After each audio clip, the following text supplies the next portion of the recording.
Mapapanood na ngayong Enero ang bagong handog na serye ng Net25 na May Forever. Taong 2064 ang setting ng naturang serye. Pinagbibidahan ito nina Alessandra De Rossi at Empoy Marquez. Kwento po ito na mag-asawang sina Lola May at Lolo Ever na dinala sa assisted living facility ng kanilang anak. Noong una, ayaw nila dito pero nang maintindihan nila na super high-tech ang facilities at hindi sila napapabayaan, napapayag na rin sila.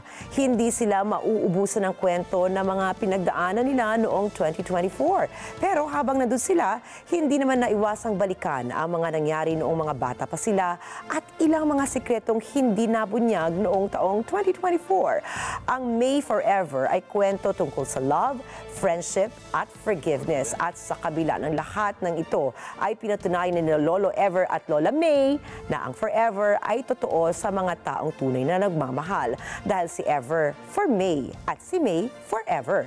Kasama rin sa cast sina Mitoy Yunting, Michelle Vito, Archie Alamenia, Vanji Labalan, Anthony Ocampo, TJ Valderrama at ang Net25 Sarkada na sina Dre Arias at Zach Francisco. Kaya abangan ang May Forever dito lamang sa Net25.